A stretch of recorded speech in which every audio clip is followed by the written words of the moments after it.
খবর শুনছেন বাংলা খবর 24। পশ্চিমবঙ্গ দেশ ও বিশ্বের গুরুত্বপূর্ণ 30টি তাজা ও ব্রেকিং সংবাদ নিয়ে হাজির আমরা। সব খবর সবার আগে জানতে সঙ্গে থাকুন বাংলা খবর 24 এর সঙ্গে। চলুন শুরু করা যাক আজকের প্রধান সংবাদ শিরোনাম।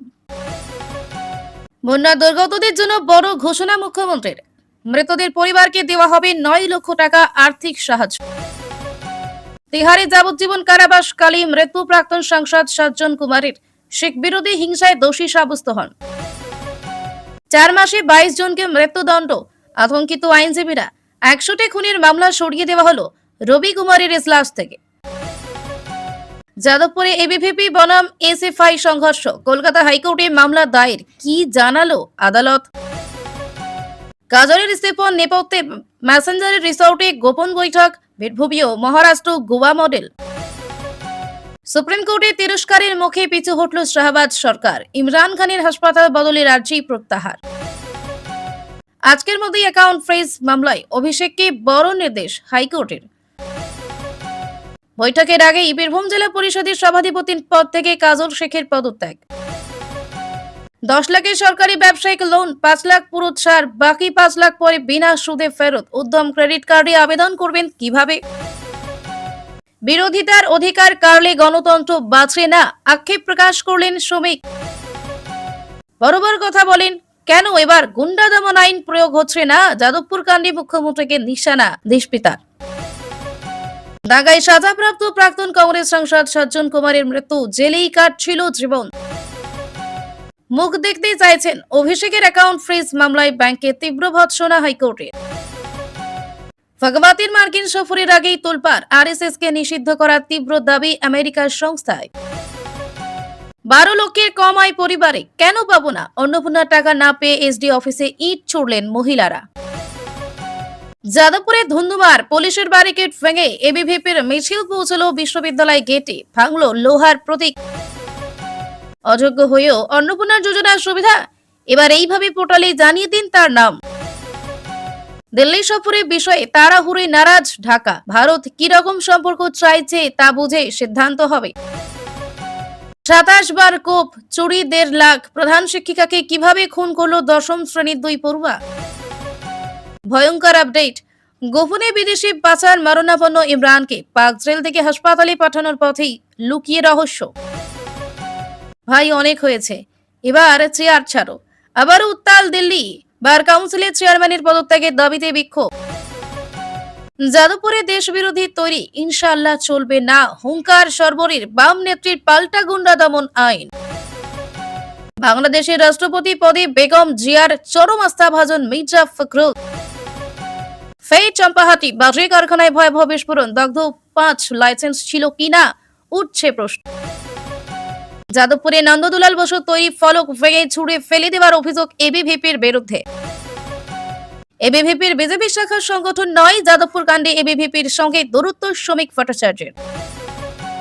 তৃণমূল আমলে ঘটছে না। গোলসির বিজেপি কর্মীর সঙ্গে দেখা করে বিধায়কের দাবি ভয় আউট, ভরসা ইন। হাতে লেখা জন্মের শংসাপত্র বিনামূল্যে ডিজিটাল করুন, জেনে নিন কিভাবে। পাকিস্তানিদের প্রবেশ নিষেধ। আমির শাহের হোটেলে ঠাঁই না পেয়ে পাক সংসদের ক্ষোভ। শুধু ভারতীয়রাই ছাড়। আয়ুষ্মান কার্ডের ইকেওয়াইসি এখনো হয়নি। 5 লক্ষের বিনামূল্যে চিকিৎসা পেতে কি করবেন জানুন পদ্ধতি। এবার শুরু হচ্ছে বিস্তারিত সংবাদ। তার আগে একটি ছোট্ট অনুরোধ, নতুন দর্শক হলে বাংলা খবর 24 চ্যানেলটি সাবস্ক্রাইব করে আমাদের পরিবারের সদস্য হয়ে যান। আপনার একটি সাবস্ক্রাইব আমাদের আরো ভালো সংবাদ পরিবেশন করতে অনুপ্রেরণা দেয়। বন্যা দুর্গতদের জন্য বড় ঘোষণা। মৃতদের পরিবারকে 9 লক্ষ টাকা। পশ্চিম মেদিনীপুরের সবংয়ে বন্যা পরিস্থিতি নিয়ে বড় আর্থিক সাহায্যের ঘোষণা করা হয়েছে। টানা বৃষ্টি ও বন্যায় বহু বাড়িঘর ক্ষতিগ্রস্ত হয়েছে। এই দুর্যোগে যাদের মৃত্যু হয়েছে তাদের পরিবারকে আর্থিক সাহায্য দেওয়ার কথা জানানো হয়েছে।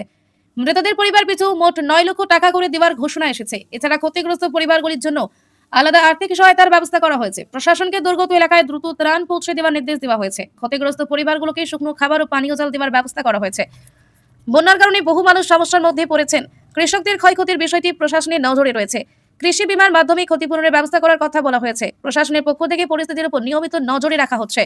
নদীর জলস্তর কমতে শুরু করায় কিছুটা স্বস্তি ফিরেছে, তবে নতুন করে ভারী বৃষ্টি হলে পরিস্থিতি আবার খারাপ হতে পারে। দুর্গতদের পাশে থাকার বার্তা দিয়েছে প্রশাসন। অ্যাকাউন্ট ফ্রিজ মামলায় অভিষেককে বড় নির্দেশ হাইকোর্টের। অভিষেক বন্দ্যোপাধ্যায়ের ব্যক্তিগত ব্যাংক অ্যাকাউন্ট ফ্রিজ হওয়া নিয়ে হাইকোর্টে মামলা চলছে। অ্যাকাউন্ট ফ্রিজ থাকায় তার আর্থিক লেনদেনের সমস্যা তৈরি হয়েছে বলে অভিযোগ। এই পরিস্থিতিতে আদালতের দ্বারস্থ হন অভিষেক। মামলার শুনানিতে ব্যাংক কর্তৃপক্ষের বক্তব্য শুনে আদালত জানা যায় অ্যাকাউন্ট ফ্রিজ থাকার কারণে অনলাইনে কেওয়াইসি করা সম্ভব হচ্ছে না। ব্যাংকের পক্ষ থেকে অফলাইনে কেওয়াইসি করার কথা বলা হয়। এরপর হাইকোর্ট থেকে গুরুত্বপূর্ণ নির্দেশ দেওয়া হয়েছে। অভিষেককে ব্যাংকে গিয়ে কেওয়াইসি করতে হবে না বলে জানানো হয়েছে, বরং ব্যাংক কর্তৃপক্ষকে তার বাড়িতে গিয়ে প্রয়োজনীয় নথি সংগ্রহের নির্দেশ দেওয়া হয়েছে। অ্যাকাউন্টের তথ্য পরিচয় সংক্রান্ত বিষয় যাচাই করা হবে। মামলাটি নিয়ে রাজনৈতিক মহলে ব্যাপক আলোচনা চলছে। অভিষেকের আইনজীবী অ্যাকাউন্ট ফ্রিজ করার প্রক্রিয়া নিয়ে প্রশ্ন তুলেছেন। আদালতের পরবর্তী পদক্ষেপের দিকে এখন নজর রয়েছে। এই মামলায় হাইকোর্টের নির্দেশকে গুরুত্বপূর্ণ বলে মনে করা হচ্ছে। বৈঠকের আগেই বীরভূম জেলা পরিষদের সভাধিপতির পদ থেকে কাজল শেখের ইস্তফা। বীরভূম জেলা পরিষদকে ঘিরে রাজ্য রাজনীতিতে বড় ঘটনা ঘটেছে। জেলা পরিষদের সভাধিপতি পদ থেকে ইস্তফা দিয়েছেন কাজল শেখ। অনাস্থা প্রস্তাব নিয়ে গুরুত্বপূর্ণ বৈঠকের আগেই তিনি পদত্যাগ করেন। তার বিরুদ্ধে জেলা পরিষদের সদস্যদের একাংশ অনাস্থা প্রস্তাব এনেছিলেন। জানা গেছে 52 জন সদস্যের মধ্যে 19 জন অনাস্থা প্রস্তাবে সই করেছিলেন। এই সদস্যদের অনেকে অনুব্রত মণ্ডল ঘনিষ্ঠ বলে রাজনৈতিক মহলে দাবি করা হয়েছে। জেলা পরিষদের প্রশাসনিক কাজকর্ম নিয়ে প্রশ্ন উঠেছিল। স্থায়ী সমিতির বৈঠক দীর্ঘদিন ধরে থমকে থাকার অভিযোগ ছিল। এই পরিস্থিতিতে কাজল শেখের পদত্যাগ অত্যন্ত তাৎপর্যপূর্ণ বলে মনে করা হচ্ছে। তার রাজনৈতিক অবস্থান নিয়ে নতুন করে জল্পনা শুরু হয়েছে। তৃণমূলের অভ্যন্তরীণ সমীকরণ নিয়ে আলোচনা আরও বেড়েছে। অনাস্থা ভোটের আগেই তার পদত্যাগে রাজনৈতিক মহলে চাঞ্চল্য তৈরি হয়েছে। আগামী দিনে জেলা পরিষদের দায়িত্ব কি পান সেদিকে নজর রয়েছে। বীরভূমের রাজনীতিতে এই ঘটনা নতুন সমীকরণের ইঙ্গিত দিচ্ছে। 10 লক্ষ টাকার সরকারি ব্যবসায়িক ঋণ 5 লক্ষ ছাড়ের দাবি। ছোট ব্যবসা শুরু বা সম্প্রসারণের জন্য উদ্যম ক্রেডিট কার্ড নিয়ে আলোচনা চলছে।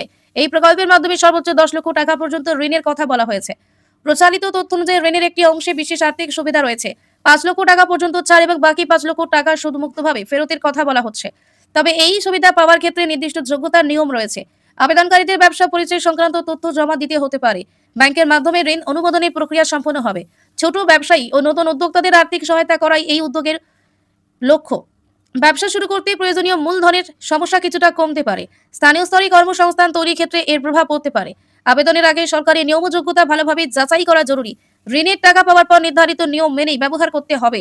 প্রকল্পের সুবিধা ও শর্ত নিয়ে সরকারি তথ্য চূড়ান্ত বলে গণ্য হবে। উদ্যম ক্রেডিট কার্ড নিয়ে তাই ছোট ব্যবসায়ীদের মধ্যে আগ্রহ বাড়ছে। অন্নপূর্ণার টাকা না পেয়ে মহিলাদের বিক্ষোভ। এসডি অফিসে উত্তেজনা। অন্নপূর্ণা যোজনার টাকা না পাওয়ার অভিযোগে বিভিন্ন এলাকায় বিক্ষোভ শুরু হয়েছে। মুর্শিদাবাদের জঙ্গিপুরে বহু মহিলা টাকা না পাওয়ার অভিযোগ করেছেন। তাদের দাবি প্রকল্পের নিয়ম মেনে আবেদন করলেও অ্যাকাউন্টে টাকা আসেনি। এই অভিযোগে মহিলারা পুরসভা ঘেরাও করে বিক্ষোভ দেখান। পরিস্থিতি উত্তপ্ত হয়ে উঠলে পুরসভা কর্মীদের মধ্যে আতঙ্ক তৈরি হয়। কর্মীদের একাংশ নিরাপত্তার কারণে মহকুমা শাসকের দপ্তরে আশ্রয় নেন। বিক্ষোভকারীরা দ্রুত টাকা দেওয়ার দাবি জানান। সরকারি প্রকল্পের সুবিধা থেকে তারা কেন বাদ পড়েছেন এই প্রশ্ন তোলেন। কিছু আবেদনকারীর নথি ও যোগ্যতা নিয়ে যাচাইয়ের প্রয়োজন হতে পারে। সরকারি তথ্য অনুযায়ী অন্নপূর্ণা যোজনার টাকা ধাপে ধাপে পাঠানো হচ্ছে। 20 আগস্টের পরেও টাকা না এলে যোগ্যতা ও ব্যাংকের তথ্য যাচাই করার পরামর্শ দেওয়া হয়েছে। আধারের সঙ্গে ব্যাংক অ্যাকাউন্ট যুক্ত না থাকলেও সমস্যা হতে পারে। বঞ্চিত আবেদনকারীদের জন্য পুনরায় যাচাই ও সংশোধনের সুযোগ রাখা হয়েছে। তাই টাকা না পাওয়া উপভোক্তাদের ক্ষেত্রে যাচাই প্রক্রিয়াটি গুরুত্বপূর্ণ। যাদবপুরে ধুন্ধুমার। পুলিশের ব্যারিকেড ভেঙে এবিভিপির মিছিল। যাদবপুর বিশ্ববিদ্যালয়ের চত্বর ঘিরে বৃহস্পতিবার তীব্র উত্তেজনা ছড়ায়। আগের রাতের এসএফআই ও এবিভিপির সংঘর্ষের পর পরিস্থিতি আরো উত্তপ্ত হয়ে ওঠে। দুই পক্ষই পৃথক কর্মসূচি ও বিক্ষোভের ডাক দিয়েছেন। এর মধ্যে এবিভিপির মিছিল বিশ্ববিদ্যালয়ের দিকে এগিয়ে যায়। পুলিশ পরিস্থিতি নিয়ন্ত্রণে রাখতে ব্যারিকেড তৈরি করেছিল। বিক্ষোভকারীদের সঙ্গে পুলিশের ধস্তাধস্তির পরিস্থিতি তৈরি হয়। ব্যারিকেড ভেঙে মিছিল এগিয়ে যাওয়ার অভিযোগ উঠেছে। বিশ্ববিদ্যালয় গেটের কাছে উত্তেজনা ছড়িয়ে পড়ে। পরিস্থিতি সামাল দিতে বিপুল সংখ্যক পুলিশ র্যাব মোতায়েন করা হয়। পুলিশ লাঠি উঁচিয়ে বিক্ষোভকারীদের ছত্রভঙ্গ করার চেষ্টা করে। আগের রাতে সংঘর্ষে কয়েকজন পড়ুয়া আহত হওয়ার খবর পাওয়া গিয়েছিল। দুই ছাত্র সংগঠনই একে অপরের বিরুদ্ধে অভিযোগ তুলেছে। ঘটনাকে কেন্দ্র করে বিশ্ববিদ্যালয় প্রশাসনের উপর চাপ বাড়ছে। যাদবপুরে পরিস্থিতি স্বাভাবিক রাখতে পুলিশি নজরদারি জোরদার করা হয়েছে। প্রধান শিক্ষিকাকে খুনের অভিযোগ গ্রেফতার 10ম শ্রেণীর দুই পড়ুয়া। তেলেঙ্গানায় এক স্কুলে প্রধান শিক্ষিকাকে খুনের ঘটনায় চাঞ্চল্য ছড়িয়েছে। ঘটনায় 10ম শ্রেণীর দুই পড়ুয়ার বিরুদ্ধে গুরুতর অভিযোগ উঠেছে। তদন্তকারীদের দাবি প্রধান শিক্ষিকাকে একাধিকবার আঘাত করা হয়েছিল। ঘটনার পর স্কুলের সিসিটিভি ফুটেজ খতিয়ে দেখে তদন্ত শুরু হয়। পুলিশে প্রথমে 13 জন পড়ুয়াকে চিহ্নিত করে জিজ্ঞাসাবাদ করে। তাদের মধ্যে 5 জন ছিল 10ম শ্রেণীর ছাত্র। তদন্তে দুই পড়ুয়াই আচরণ পুলিশের নজরে আসে। তাদের মধ্যে একজনের কাছ থেকে প্রায় 1,54,000 টাকা উদ্ধার করা হয়েছে। প্রধান শিক্ষিকার কাছ থেকে টাকা লুটের অভিযোগ তদন্তে উঠে এসেছে। ঘটনার আগে ও পরে অভিযুক্তদের গতিবিধি খতিয়ে দেখা হচ্ছে। পুলিশের জিজ্ঞাসাবাদে আরো তথ্য সামনে আসতে পারে। ঘটনা ঘিরে স্কুলের শিক্ষক শিক্ষার্থী অভিভাবকদের মধ্যে আতঙ্ক তৈরি হয়েছে। অভিযুক্তদের বিরুদ্ধে আইন অনুযায়ী ব্যবস্থা নেওয়ার প্রক্রিয়া চলছে। ঘটনার পুরো রহস্য উদ্ঘাটনে তদন্ত অব্যাহত রয়েছে। ফের চম্পাহাটি বাজি কারখানায় ভয়াবহ বিস্ফোরণ। দক্ষিণ 24 পরগনার চম্পাহাটিতে ফের বাজি কারখানায় বিস্ফোরণের ঘটনা ঘটেছে। বৃহস্পতিবার দুপুরে পিয়ালি এলাকায় এই বিস্ফোরণ ঘটে বলে খবর। বিস্ফোরণের তীব্রতায় কারখানায় থাকা কয়েকজন শ্রমিক আহত হন। কমপক্ষে 5 জন শ্রমিকের আহত হবার খবর পাওয়া গিয়েছে। আহতদের দ্রুত স্থানীয় হাসপাতালে নিয়ে যাওয়া হয়। তাদের মধ্যে কয়েকজনের অবস্থা আশঙ্কাজনক বলে জানা গিয়েছে। ঘটনার খবর পেয়ে পুলিশ ও দমকল বাহিনী ঘটনাস্থলে পৌঁছায়। বিস্ফোরণের কারণ খতিয়ে দেখা হচ্ছে। কারখানাটিতে প্রয়োজনীয় লাইসেন্স ছিল কিনা সেই প্রশ্ন উঠেছে। বাজি তৈরির ক্ষেত্রে নিরাপত্তা বিধি মানা হয়েছিল কিনা তদন্ত করা হচ্ছে। ঘটনাস্থল থেকে নমুনা সংগ্রহ করা হয়েছে। চাম্পাহাটিতে এর আগেও বাজি কারখানায় দুর্ঘটনা ঘটেছে। বারবার এমন ঘটনায় স্থানীয় বাসিন্দাদের নিরাপত্তা নিয়ে উদ্বেগ বেড়েছে। প্রশাসনের তদন্তের পরে বিস্ফোরণের প্রকৃত কারণ স্পষ্ট হবে। যাদবপুরে ফলক ভাঙার অভিযোগ এবিভিপির বিরুদ্ধে। যাদবপুর বিশ্ববিদ্যালয়ের অশান্তির মধ্যেই একটি ফলক ভাঙার অভিযোগ সামনে এসেছে। অভিযোগ উঠেছে নন্দলাল বসুর তৈরি বিশ্ববিদ্যালয়ের প্রতীক ক্ষতিগ্রস্ত হয়েছে। এই ঘটনার জন্য এবিভিপির বিরুদ্ধে অভিযোগ তুলেছে বিরোধী ছাত্র সংগঠনগুলি। ঘটনাটি ঘিরে বিশ্ববিদ্যালয়ের চত্বরে নতুন করে উত্তেজনা তৈরি হয়। নন্দলাল বসু ভারতীয় শিল্পকলার অন্যতম গুরুত্বপূর্ণ ব্যক্তিত্ব। তার তৈরি প্রতীক ক্ষতিগ্রস্ত হওয়ার ঘটনায় বিভিন্ন মহলে প্রতিক্রিয়া দেখা দিয়েছে। ঘটনাটিকে কেন্দ্র করে রাজনৈতিক ও ছাত্র সংগঠনগুলির মধ্যেই চাপানোতর শুরু হয়েছে। এবিভিপির বিরুদ্ধে ওঠা অভিযোগের পাশাপাশি পাল্টা অভিযোগও রয়েছে। বিশ্ববিদ্যালয় কর্তৃপক্ষ ঘটনাটি গুরুত্ব দিয়ে দেখছে। পুলিশের উপস্থিতিতে পরিস্থিতি নিয়ন্ত্রণে রাখার চেষ্টা চলছে। আগের রাতে সংঘর্ষের পরে ঘটনা উত্তেজনা আরো বাড়িয়েছে। ক্যাম্পাসে বহিরাগতদের উপস্থিতি নিয়ে দুই পক্ষের মধ্যে অভিযোগ রয়েছে। ঘটনার সঙ্গে কারা জড়িত তা তদন্ত করে দেখা হচ্ছে। যাদবপুর বিশ্ববিদ্যালয়ের পরিস্থিতির দিকে এখন নজর গোটা রাজ্যের। আয়ুষ্মান কার্ডের ইকেওয়াইসি হয়নি, 5 লক্ষ টাকার চিকিৎসার জন্য কি করবেন? আয়ুষ্মান ভারত প্রকল্পে যোগ্য পরিবার বছরে সর্বোচ্চ 5 লক্ষ টাকা পর্যন্ত ক্যাশলেস চিকিৎসা সুবিধা পেতে পারে। পশ্চিমবঙ্গে 16 আগস্ট 2026 থেকে প্রকল্পটি চালু হয়েছে। সুবিধা পাওয়ার জন্য আগে নিজের যোগ্যতা যাচাই করা প্রয়োজন। আয়ুষ্মান কার্ডের ইকেওয়াইসি সম্পূর্ণ থাকা গুরুত্বপূর্ণ। ইকেওয়াইসি না হয়ে থাকলে নির্দিষ্ট সরকারি পদ্ধতিতেই তা সম্পন্ন করা যায়। আধার, রেশন কার্ড ও মোবাইল নম্বরের মতো নথি প্রয়োজন হতে পারে। অনলাইনে জাতীয় স্বাস্থ্য কর্তৃপক্ষের পোর্টালের মাধ্যমে প্রক্রিয়া করা যায়। এছাড়াও তালিকাভুক্ত হাসপাতালে গিয়ে আয়ুষ্মান মিত্র ডেস্কে সাহায্য নেওয়া যায়। যোগ্য পরিবার তালিকায় রয়েছে কিনা সেটি আগে যাচাই করতে হবে। কার্ড তৈরি হলে তালিকাভুক্ত হাসপাতালে ক্যাশলেস চিকিৎসা নেওয়ার সুযোগ থাকবে। পরিবারের সদস্য সংখ্যা বা বয়সের সাধারণ সীমাবদ্ধতা নেই, তবে যোগ্যতার শর্ত প্রযোজ্য। স্বাস্থ্যসাথী কার্ড থাকলেই স্বয়ংক্রিয়ভাবে আয়ুষ্মান সুবিধা পাওয়া যাবে এমন নয়। তাই ইকেওয়াইসি করার আগে নিজের নাম ও যোগ্যতা যাচাই করা জরুরি। যোগ্য উপভোক্তাদের জন্য এই প্রকল্পে বছরে 5 লক্ষ টাকা পর্যন্ত চিকিৎসা কভার রয়েছে।